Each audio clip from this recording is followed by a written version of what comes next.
हर हर महादेव। नमस्कार मित्रों, मैं हूं आपका मित्र धीरेन्द्र सिंह रावत।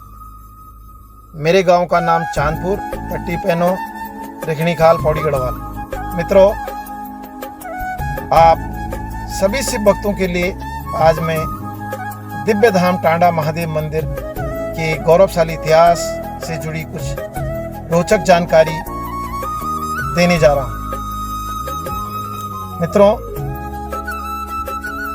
यह जानकारी मैं पिछले 3 दशकों से जुटा रहा हूं, जिसमें हमारे क्षेत्र के अनेकों बुजुर्गों जिनकी उम्र बहुत अधिक है, अति वरिष्ठ, उच्च शिक्षित, धार्मिक, सामाजिक, सांस्कृतिक व्यक्तित्व, विश्वसनीय नागरिकों की ऐतिहासिक जानकारी और अनेकों अन्य माध्यमों को मैं अपना आधार मानता हूं।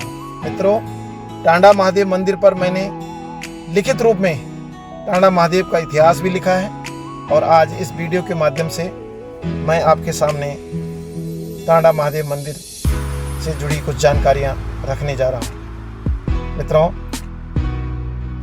दिव्य धाम टांडा महादेव मंदिर टांडा सेरा तल्ला सलाण, पट्टी पैनो, तहसील एवं ब्लॉक रिखणी खाल, पौड़ी गढ़वाल के उत्तराखंड में स्थित है। मित्रों, आज से लगभग 200 साल पहले 200 ईयर्स बैक 1823 यानी 1823 में पहली बार पंडित स्वर्गीय श्री छबीराम जदली जी ग्राम बराई वालों ने टांडा महादेव मंदिर की स्थापना की। ग्राम जुकनिया, ग्राम चांदपुर, ग्राम बराई की सीमा पर बहुत ही खूबसूरत मंदाल नदी के तट पर स्थित बहुत ही अलौकिक, नयनाभिराम, रमणीय, लोचन सुखदायक, मन भावन, नव्य एवं दिव्य धाम टांडा महादेव मंदिर, जो कि ग्राम जुकनिया की सरहद पर स्थित है, इस पुनीत भव्य शिवालय का बहुत ही भावुक, विधि संबंधी, धार्मिक, मार्मिक, जीवनीक, रूपनायक और गौरवशाली इतिहास रहा है।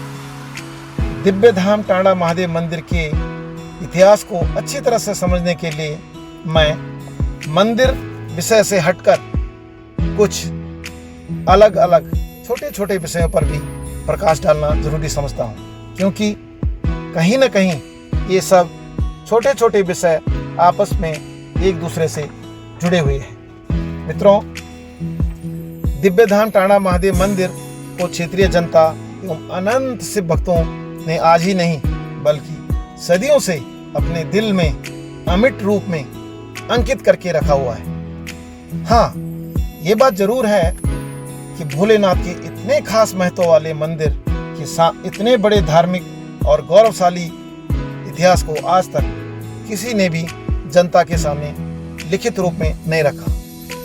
मित्रों, इस निमित्त मैं अपने आप को बहुत ही गौरवशाली, भाग्यशाली समझता हूँ कि आज मैं पहली बार दिव्य धाम टांडा महादेव मंदिर के धार्मिक, मार्मिक और गौरवशाली इतिहास को अपनी लेखनी से आप सभी शिव भक्तों के सामने अंकित कर रहा हूँ और इस वीडियो के माध्यम से भी आप लोगों तक पहुँचा रहा हूँ। मित्रों, मैं आप सभी शिव भक्तों से निवेदन करता हूँ कि आप देश दुनिया में जहाँ कहीं भी रहते हो, दिव्य धाम टांडा महादेव मंदिर पर तैयार मेरे इस लेख को प्रिंट करके या मेरे इस वीडियो को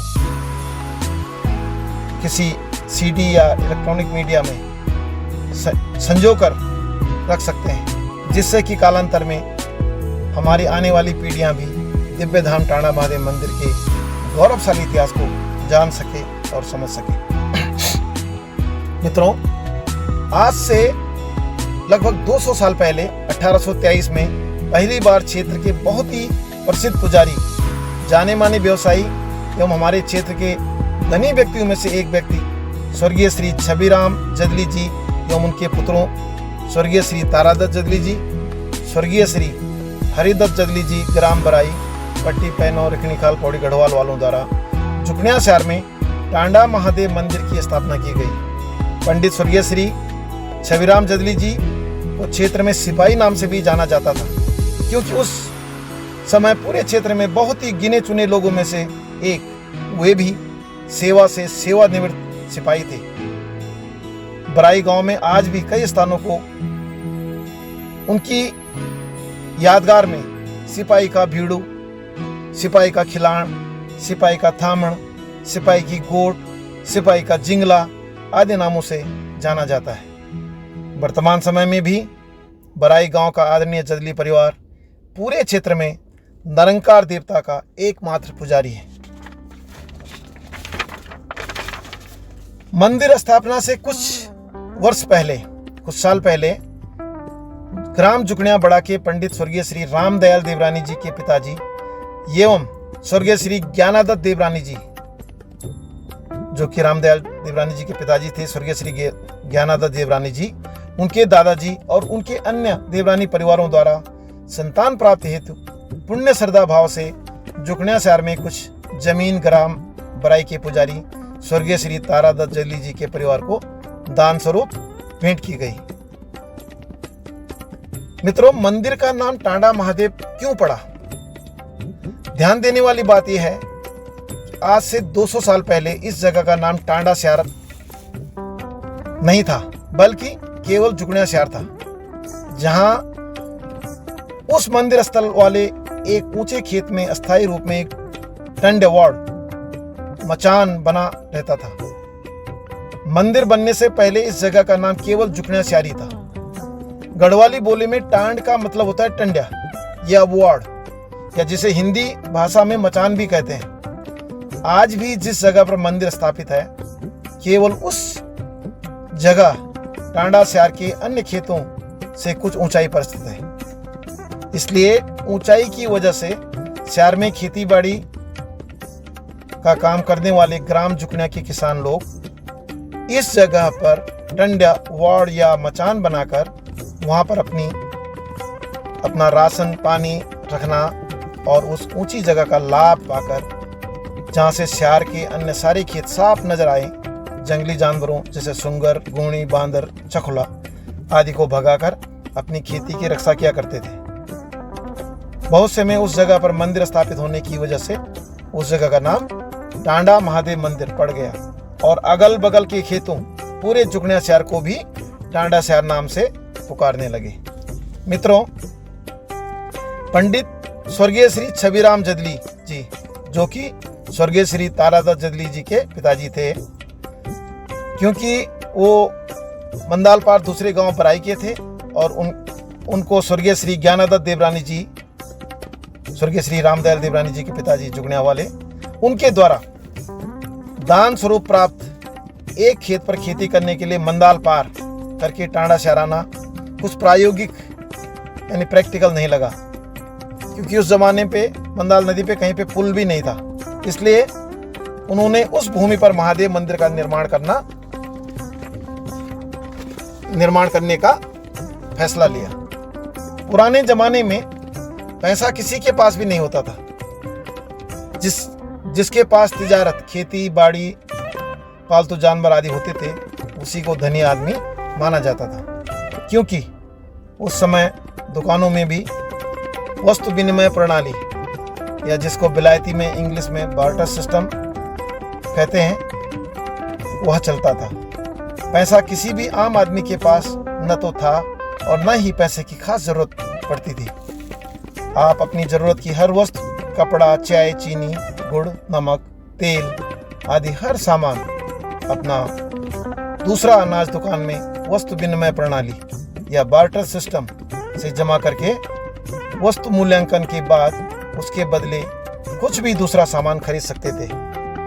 जैसे आपने भी देखा होगा कि आज से कुछ वर्षों पहले तक भी, आपके समय में भी, ओगल के बदले में दुकान से आप नंबर लेकर आ जाते थे। यही तो वस्तु विनिमय प्रणाली है। आज से लगभग 200 साल पहले हमारे पूरे क्षेत्र में पंडित स्वर्गीय श्री छबीराम जदली जी ही बड़े स्तर के व्यवसायी थे। उनके परिवार का लुणा एक जगह है, गौजड़, रथवाड़ा के जंगल के पार। उस जंगल में खर्क हुआ करता था। खर्क यानी असंख्य जानवरों का बहुत बड़ा बेड़ा, जिसमें अनेकों जानवर रहते थे। उनके पास बहुत सारे कर्मचारी हुआ करते थे। उनके पास अच्छी नस्ल के घोड़े, खच्चर, गाय, भेड़, बकरी, कुत्ते आदि बहुत बड़े लाभ के व्यवसाय के रूप में हुआ करते थे।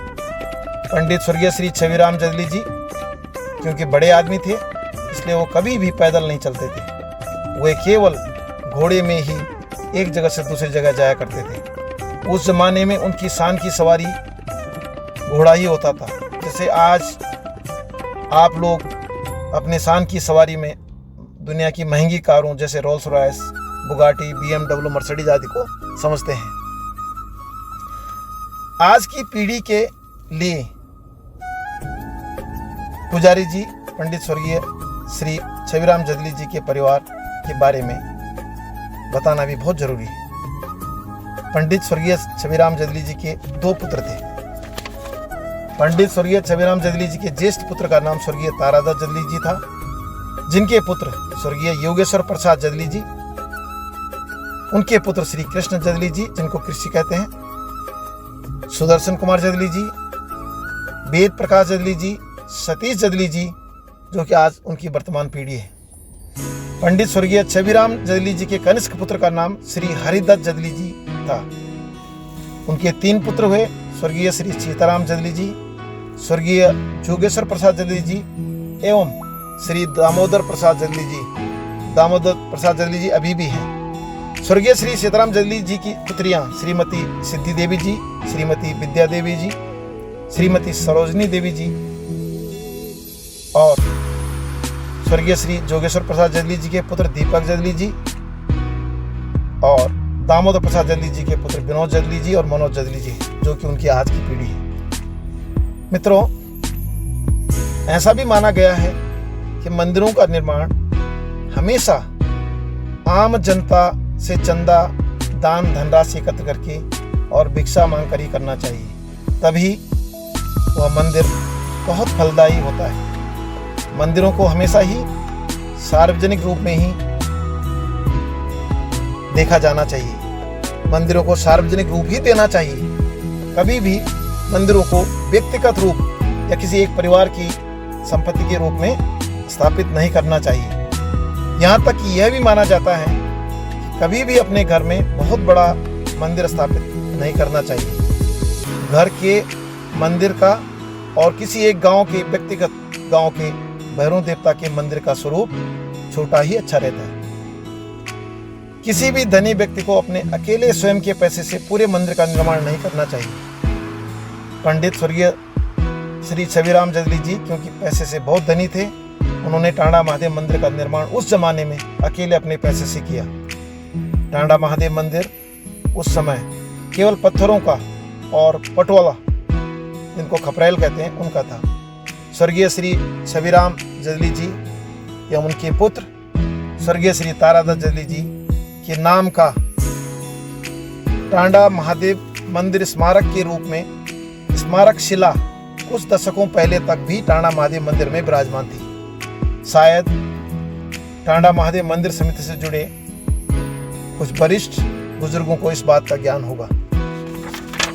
मित्रों, अब इस बात में कितनी सच्चाई है ये तो केवल भगवान भोलेनाथ को ही पता होगा, लेकिन कुछ लोगों और जदली परिवार के भी कुछ सदस्यों का यह भी मानना है, क्योंकि पंडित स्वर्गीय श्री छविराम जदली जी ने टांडा महादेव मंदिर अकेले स्वयं के पैसे से ही बना दिया था, इसलिए मंदिर निर्माण के तुरंत बाद उनके परिवार में किसी सदस्य की मृत्यु बहुत ही कम उम्र में हो गई थी। अगर स्वर्गीय श्री छविराम जदली जी के नाम का टांडा महादेव मंदिर स्मारक के रूप में स्मारक शिला फिर से मंदिर परिसर में स्थापित किया जा सकता है तो अति उत्तम होगा। भले ही इसका सर्वाधिकार केवल मंदिर जो वर्तमान टांडा महादेव मंदिर समिति है उसको है। आज से 200 साल पुराने उस कालखंड के उपरांत कालांतर में समय समय पर क्षेत्रीय जनता आपस में मिलकर टांडा महादेव मंदिर की मरम्मत और नव निर्माण कार्य अनेकों बार करती आ रही है, जिसमें ग्राम जुकड़ियां बढ़ा के समस्त देवरानी, समस्त सुंदरियाल, समस्त चतुर्वेदी परिवारों द्वारा सामूहिक रूप से अनेकों बार स्वर्गीय श्री कृपाल सिंह नेगी जी ग्राम चांदपुर की रामलीला कंपनी के द्वारा, स्वर्गीय श्री महेश शास्त्री जी ग्राम जुकनिया बड़ा और पूरे क्षेत्र के अनेकों शिव भक्त, महिला शक्ति, युवा शक्ति, ग्राम जुकनिया, बराई, धूरा, लुईठा, डोबरिया, चांदपुर, बड़खेत, झुंडाई, गौछेड़ा, कालोदाली, तिमुलसैंड, बगेड़ा और अगल बगल के अनेकों अन्य गांव, आप सभी लोग, यहाँ तक कि जिनके नाम मैं यहाँ पर नहीं भी बता पा रहा हूँ, आप सभी ने भगवान भोलेनाथ के प्रति अपनी सच्ची श्रद्धा और शक्ति भक्ति भाव, जन एकता, सहभागिता, सहकारिता का शानदार उदाहरण पेश किए हैं। मित्रों, लगभग सन 1940 से लेकर लगभग सन 1985 तक स्वर्गीय श्री कृपाल सिंह नेगी जी, प्रधान जी, ग्राम चांदपुर वालों ने अपने क्षेत्र के बहुत बड़े बड़े कलाकारों को एक साथ जोड़कर बहुत ही प्रसिद्ध रामलीला कंपनी का संचालन किया। स्वर्गीय नेगी जी रामलीला मंचन में रावण का बहुत ही बेहतरीन अभिनय किया करते थे। उस जमाने में मनोरंजन के अन्य साधन न होने की वजह से स्वर्गीय नेगी जी की रामलीला कंपनी क्षेत्र के अनेकों स्थानों पर शादी ब्याह में भी रामलीला का मंचन किया करती थी। स्वर्गीय श्री कृपाल सिंह नेगी जी वर्तमान में क्षेत्र के बहुत ही वरिष्ठ कांग्रेसी नेता श्री भूपेंद्र सिंह नेगी जी ग्राम चांदपुर के दादाजी थे। किसी जमाने में मंदिर परिसर के अंदर ही स्वर्गीय श्री कृपाल सिंह नेगी जी की दुकान भी हुआ करती थी, जिसको उन्होंने बहुत समय बाद अपने स्वयं के खेतों चांदपुर सारी में स्थानांतरित कर दिया, जहां पर उनकी दुकान आज भी स्थित है। दिव्य धाम टांडा महादेव मंदिर के इतिहास के साथ साथ मंदिर से अलग विषय जैसे रामलीला मंचन आदि का विवरण मैं इसलिए भी दे रहा हूं क्योंकि ये सभी क्षेत्र के बड़े बड़े सामाजिक कार्यकर्ता किसी न किसी रूप में दिव्य धाम टांडा महादेव मंदिर के संरक्षण और संवर्धन के लिए समानांतर यानी पैरेलल रूप में काम किया करते थे। बहुत वर्षों तक टांडा महादेव मंदिर को अस्थायी साधु नहीं मिला। कई बाबा आते थे और कुछ समय पश्चात चले जाते थे, लेकिन सन 1950 के बाद मंदिर के बगल में धर्मशाला में एक बहुत ही अच्छे बाबा आए। उनका नाम बाबा आत्मापुरी जी था।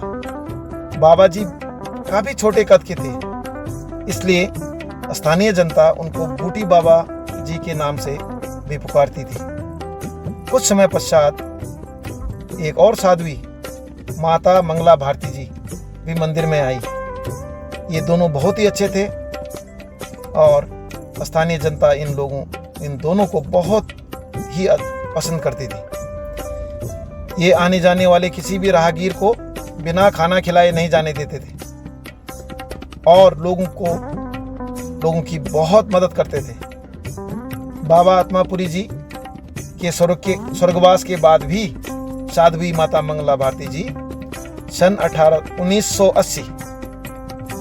1980 के दशक तक टांडा महादेव मंदिर की सेवा करती रही। साध्वी माता मंगला भारती जी ने एक गाय भी पाली रहती थी। माता मंगला भारती जी के गले में रुद्राक्ष की बहुत सारी मालाएं होती थी और माता मंगला भारती जी क्षेत्र के हर किसी शादी ब्याह, पूजा पाठ, हर समारोह में शामिल हुआ करती थी और शादी ब्याह में मंगल गीत भी लगाया करती थी, जो कि मुझे भी याद है। बाबा जी क्षेत्र में किसी के भी बीमार होने पर जड़ी बूटियों से उनका इलाज किया करते थे और जो बाबा जी छाई नालक भी तंत दवे दिन छाए और अगर कहता दाग लग गया तो दाग अखंड लूण मंत्र छाए और बाबा जी घर घर जाकर नाली मिटाते थे। जैसा कि आपको पता ही होगा कि हर महीने की चतुर्दशी को शिवरात्रि आती है, लेकिन अधिकतर लोगों को यही मालूम है कि शिवरात्रि साल में एक ही बार मनाई जाती है, जिसे हम महाशिवरात्रि कहते हैं। लेकिन उस जमाने में दिव्य धाम टांडा महादेव मंदिर में हर महीने की चतुर्दशी को शिवरात्रि का पावन पर्व मनाया जाता था, जिसमें स्थानीय जनता आती थी और बहुत चहल पहल धूमधाम रहती थी। सन 1980 के दशक में साध्वी माता मंगला भारती जी का भी स्वर्गवास हो गया।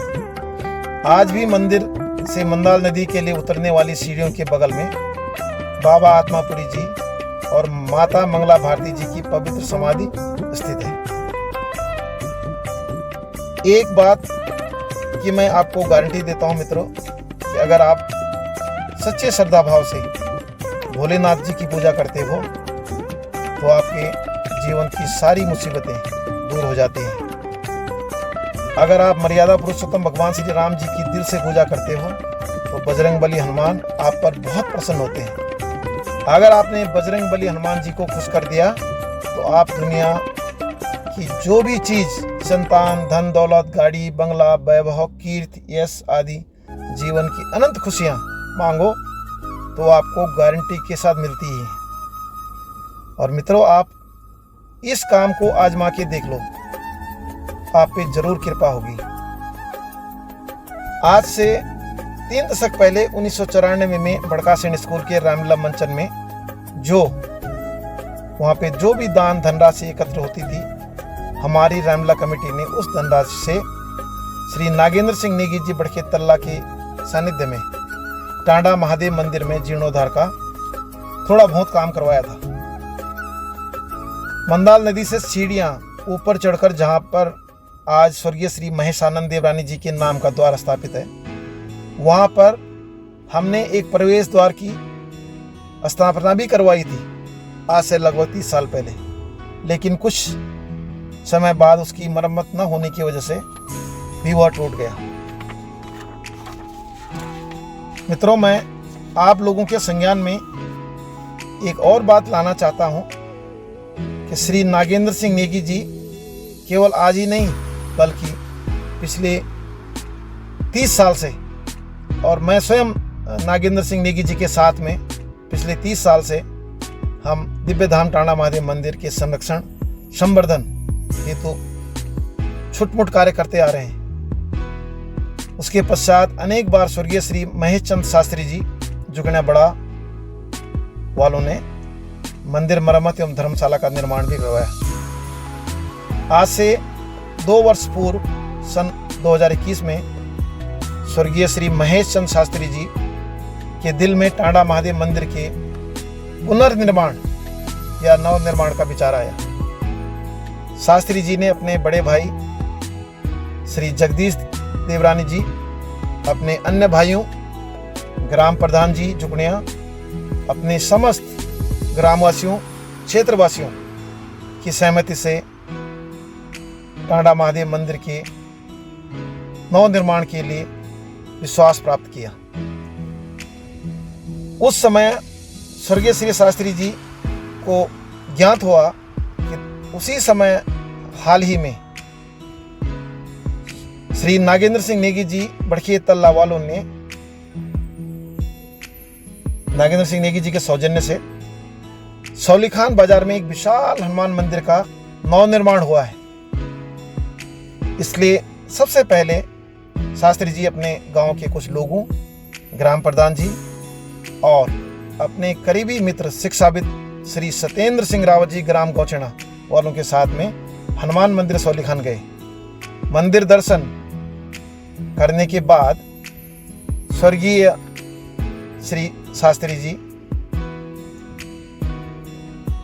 जब आए तो शास्त्री जी ने श्री नागेंद्र सिंह नेगी जी द्वारा जो हनुमान मंदिर पर नवनिर्माण पर जो कार्य हुआ है, उस दर्शनीय कार्य से शास्त्री जी बहुत प्रभावित हुए। स्वर्गीय श्री शास्त्री जी ने अपने ग्राम प्रधान जुगनिया बड़ा और क्षेत्र के कुछ अन्य जागरूक लोगों, ग्राम जुगनिया के लोगों और अन्य अगल बगल के गांवों के लोगों को बुलाकर मंदिर नव निर्माण, टांडा महादेव मंदिर नव निर्माण के कार्य को प्रारंभ करने हेतु श्री नागेंद्र सिंह नेगी जी की लोकप्रियता और उनके द्वारा किए गए सौलीखान हनुमान मंदिर पर किए गए कार्य को मद्देनजर रखते हुए श्री नागेंद्र सिंह नेगी जी को टांडा महादेव मंदिर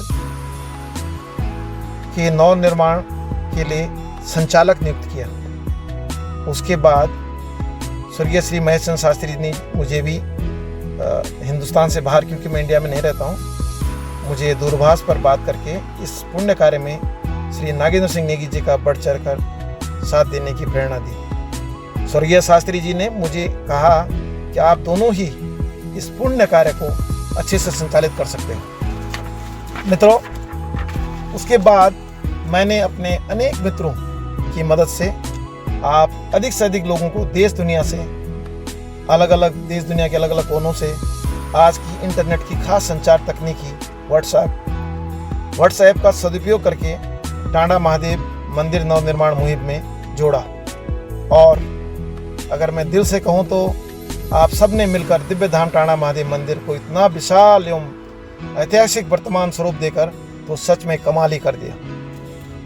उसके पश्चात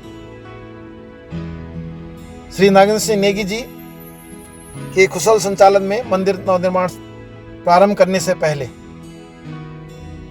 श्री नागेंद्र सिंह नेगी जी ग्राम जुगनिया छोटा के ग्रामवासियों के सहयोग से ग्राम जुगनिया छोटा के जंगल से होते हुए सबसे पहले मंदिर तक उन्होंने रोड पहुंचाई और तदोपरांत मंदिर नवनिर्माण का कार्य प्रारंभ किया। मंदिर नवनिर्माण कार्य प्रारंभ हुआ ही था कि दुर्भाग्य से 4 मई 2021 को स्वर्गीय श्री महेश चंद्र शास्त्री जी का स्वर्गवास हो गया। उसके पश्चात स्वर्गीय श्री शास्त्री जी के सुपुत्र श्री करण देवरानी जी, जो कि दिल्ली में एक उच्च इंजीनियरिंग पद पर कार्यरत हैं, उन्होंने अपने पूज्य पिताजी के द्वारा किए गए प्रयास को कहीं और अधिक ताकत से पूरा करने में अपने परिवार, मंदिर समिति और आप सभी लोगों का भरपूर साथ दिया। आज से पहले टांडा महादेव मंदिर परिसर कुछ छोटा हुआ करता था। ग्राम जुगनिया के श्री हरीश सुंदरियाल जी, श्री मनीष सुंदरियाल जी, श्री उदयराम देवरानी जी, स्वर्गीय श्री रामदयाल देवरानी जी की सुपुत्री श्रीमती उर्मिला देवी जी आदि परिवारों ने मंदिर से सटी हुई अपनी जमीन को मंदिर के नाम दान करके मंदिर की चारदीवारी को, मंदिर की बाउंड्री वॉल को बाहर की तरफ और अधिक विस्तार करने की भी इजाजत दी और मंदिर परिसर को और अधिक विस्तृत करवाने का पुण्य कार्य किया। दिव्य धाम टांडा महादेव मंदिर नवनिर्माण और मंदिर तक वाहन संपर्क मार्ग पहुंचाने के दौरान ग्राम जुगनिया बड़ा के अनेकों परिवारों की भूमि को भी प्रयोग में लाया गया। आदरणीय ग्राम प्रधान जी जुगनिया के द्वारा मुझे प्राप्त अभिलेख के अनुसार भूमि दानदाताओं के परिवारों के हर एक परिवार के कुछ मुख्य नामों की लिस्ट जो है इस प्रकार है। श्री रामानंद देवरानी जी, श्री केवल राम देवरानी जी, श्री बच्चीराम देवरानी जी, श्री कृष्ण देवरानी जी, श्री रामचंद्र देवरानी जी, श्री मंगतराम देवरानी जी, श्री गुणानंद देवरानी जी, श्री पीताम्बर दत्त देवरानी जी, श्री राम दयाल देवरानी जी, श्री ज्ञानाचंद देवरानी जी, श्री सुरेशानंद सुंदरियाल जी, श्री राम सुंदरियाल जी, श्री गिरधारी लाल सुंदरियाल जी, श्री बुद्धि वल्लभ सुंदरियाल जी, श्री चिरंजी लाल सुंदरियाल जी, श्री धर्मानंद जी, श्री वीरेंद्र कुमार देवरानी जी, श्री जगदीश प्रसाद जी, श्री विष्णु प्रसाद जी, श्री पातीराम देवरानी जी, श्री सीताराम देवरानी जी, श्री गीताराम देवरानी जी, श्री जयानंद देवरानी जी, श्री मंगतराम देवरानी जी, श्री चिरंजी लाल देवरानी जी आदि। मित्रों, आदरणीय प्रधान जी ग्राम जुगनिया ने यह भी कहा कि अगर भूल बस गलती से किसी भी भूमि दानदाता का नाम लिस्ट में अंकित नहीं भी हो पाया हो तो संशोधन करवाया जा सकता है और इसके लिए मैं क्षमा प्रार्थी हूँ। मित्रों, कहते हैं भूमिदान महादान होता है। मैं अपने इस लेख के माध्यम से, अपने इस वीडियो के माध्यम से दिव्य धाम टांडा महादेव मंदिर नवनिर्माण हेतु भूदान या भूमिदान जिन्होंने किया है, भूमिदान जैसे पुण्य कार्य के लिए मैं आप सभी भूमि दानदाताओं का आभार प्रकट करता हूँ। मैं व्यक्तिगत तौर पर मंदिर समिति से विनम्र निवेदन करता हूँ कि उक्त लिखित सभी भूमि दानदाताओं के नाम की सूची टांडा महादेव मंदिर में किसी एक उचित स्थान पर दर्शाने का कष्ट करें। मित्रों, दिव्य धाम टांडा महादेव मंदिर का धार्मिक महत्व मैं आप लोगों को आप लोगों की जानकारी के लिए आपको बताना चाहता हूँ। दिव्य धाम टांडा महादेव मंदिर का बहुत बड़ा धार्मिक महत्व है। टांडा महादेव की असीम कृपा से हमारे क्षेत्र के अनगिनत शिव भक्तों के जीवन में बहुत बड़े बड़े चमत्कार हुए हैं। असंख्य लोगों को टांडा महादेव मंदिर में पूजा पाठ के फलस्वरूप संतान की प्राप्ति हुई है। ग्राम बराई के एक दंपति ने 1950 के दशक में एक के बाद एक लगातार अपने 4-5 पुत्रों को खो दिया। जरा सोचो दंपति पर क्या गुजरेगी और उन्हें आगे भविष्य में क्या उम्मीद रहेगी, जिनकी लगातार 4-5 संतान जाती रहे। उनके ग्राम जुकनिया के कुल पुरोहित जी ने उन्हें सलाह दी कि अगर आप टांडा महादेव मंदिर में शिवार्चन करवाते हो तो आपकी सारी संतान जो आपने खो दी हैं, जो चली गई हैं, जिनकी मृत्यु हो गई है, वो आपके घर वापस पुनर्जन्म ले लेगी। मित्रों, आज आपको ये बात कहानी लग रही होगी, लेकिन ये सच है। जो पुत्र उनके वापस आए, जो संतान उनकी वापस आई, वो आज भी मौजूद है। शिवार्चन करवाने के बाद वही हुआ और उनकी सारी संतान वापस आ गई। आज वह परिवार बहुत ही खुशहाल है और लगातार टांडा महादेव मंदिर की सेवा में लगा रहता है। इसके अलावा भी दिव्य धाम टांडा महादेव मंदिर की अनोखी अनुकंपा हम सभी क्षेत्रवासियों पर हमेशा रही है। आप भी अगर दिल से दिव्य धाम टांडा महादेव मंदिर में पूजा अर्चना करते हो तो हमारे क्षेत्र के जितने भी लोगों के कष्ट हैं सब दूर होंगे और आप सभी लोगों को मन वांछित फल की प्राप्ति होगी। मित्रों, बहुत सारे लोग ऐसे मैं उनको जानता हूं जिनकी संतान नहीं हो पा रही थी। उन्होंने दिल से टांडा महादेव मंदिर में पूजा अर्चना की और उनकी संतान हुई। ये बात आप पक्की तौर पे गांठ बांध के रख लो कि जिनकी भी संतान नहीं हुई है, अगर वो टांडा महादेव मंदिर में दिल से पूजा करते हैं और भोलेनाथ को खुश कर देते हैं तो उनके घर में संतान ने उत्पन्न होना ही होना है। ये कृपा भोलेनाथ की, टांडा महादेव मंदिर की ये महिमा है और ये आप लोग आजमा के देख लो।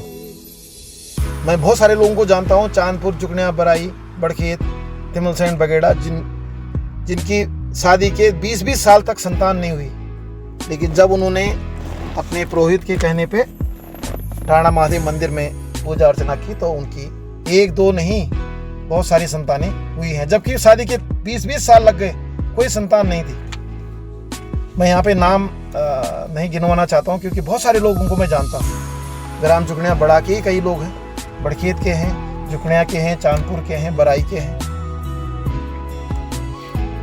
मित्रों, जिस तरह से आप सभी लोग भली बातें जानते हैं कि पिछले साल 2021-2022 तक स्वर्गीय श्री महेश चंद्र शास्त्री जी जुकनिया बड़ा की प्रेरणा, श्री नागेंद्र सिंह नेगी जी बड़खेत तल्ला के कुशल संचालन और देश दुनिया से आप सभी महान दानदाताओं के पुण्य और दृढ़ संकल्प, पुण्य पुरुषार्थ की बदौलत आज आपके सामने दिव्य एवं नव्य धाम टांडा महादेव मंदिर अपने बहुत ही विशाल ऐतिहासिक गौरवशाली स्वरूप में देखने को मिल रहा है। ग्राम जुकनिया बड़ा के पूज्य आचार्य पंडित श्री संतोष कुमार देवरानी जी, सुपुत्र स्वर्गीय श्री कीर्तिराम देवरानी जी ने अपने सभी भाइयों और पूरे परिवार की तरफ से मंदिर मूर्ति प्राण प्रतिष्ठा के दौरान, जो कि पिछले साल 15, 16 और 17 जून 2022 को मूर्ति प्राण प्रतिष्ठा का विशाल समारोह टांडा महादेव मंदिर में आयोजित कराया गया। उस दौरान पूज्याचार्य पंडित श्री संतोष कुमार देवरानी जी ने वहां पर भगवान भोलेनाथ की विशाल शोभायमान मूर्ति के साथ में भगवान शिव का समस्त शिव परिवार एवं अन्य सभी मूर्तियां टांडा महादेव मंदिर को भेंट स्वरूप समर्पण की।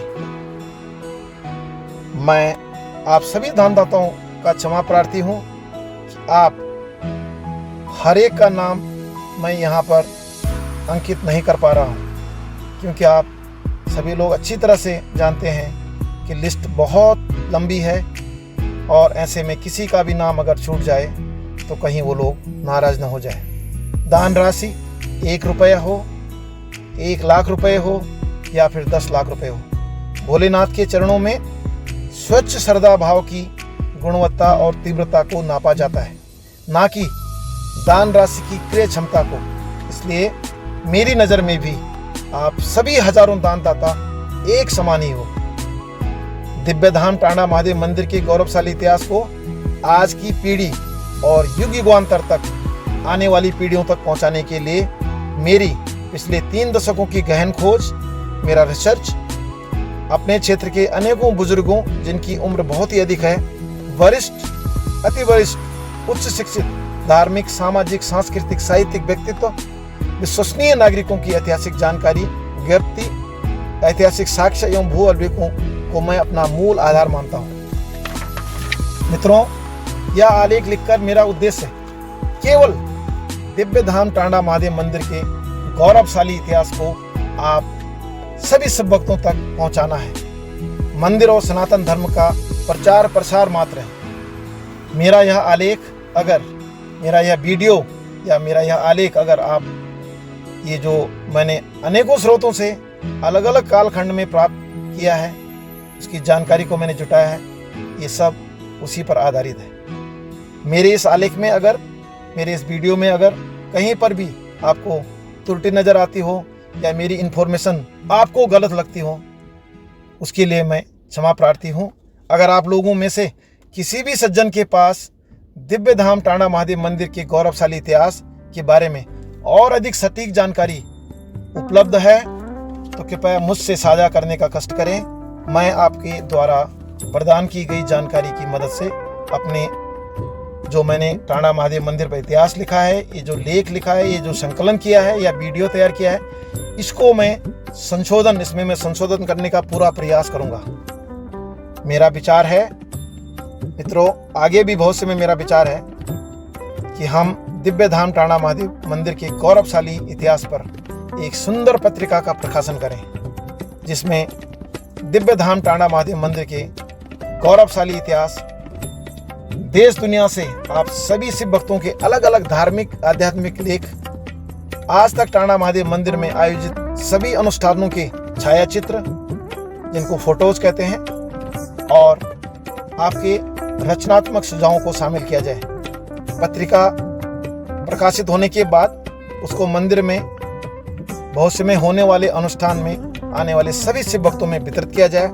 मंदिर में कुछ प्रतियां रखी जाए जिससे कि श्रद्धालु मंदिर के इतिहास को समझ सकें और उसका लाभ प्राप्त कर सकें। अगर मुझे आप सभी लोगों का सहयोग मिलेगा तो मैं एक संपादक के रूप में दिव्य धाम टांडा महादेव मंदिर पर इस तरह की पत्रिका का प्रकाशन करने का काम करने को तैयार हूं।